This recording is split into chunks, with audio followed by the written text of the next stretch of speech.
record your elevator speech about the need for development and implementation of the quality improvement plan. You will provide the information to the stakeholders. You will also provide an annotated agenda for the staff training that will be required prior to the implementation of the project and the impact on the low performing metric to the stakeholders. The project will be used in a pilot group. There will be a 5-minute presentation and training plan.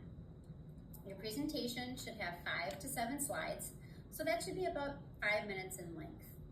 You'll want to have 2 to 4 current scholarly evidence-based resources. The assignment is in 2 parts, okay?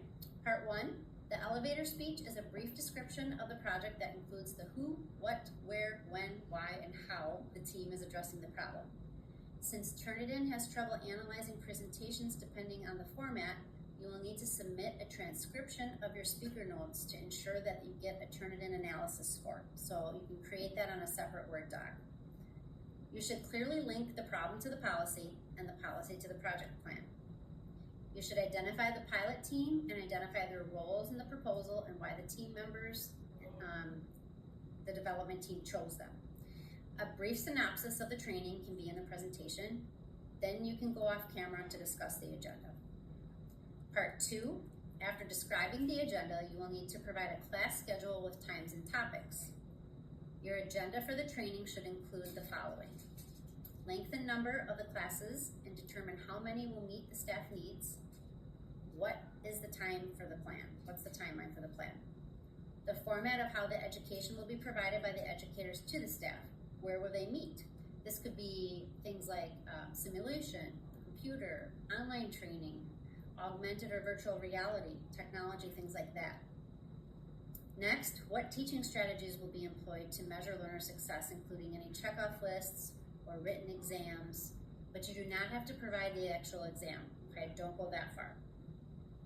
Will there be reflections, role play, testing, checkoff lists, return demonstrations, or other resources? Develop a brief budget for the training, including time for the development and delivery of the training. So what resources are needed? What reading, what computer modules, simulation equipment, what might be required by the training team? Do a brief cost analysis and budget for the training. What are the plans to train the rest of the staff and new employees following the pilot? And then follow up, what is the follow-up plan for assessing sustainability?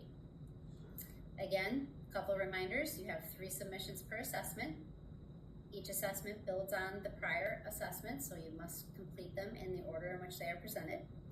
And I encourage you, again, to wait until you have reviewed feedback from the prior assessment before submitting another attempt. And as always, I'm here to help. Please reach out to me if you have any questions or concerns. Thanks.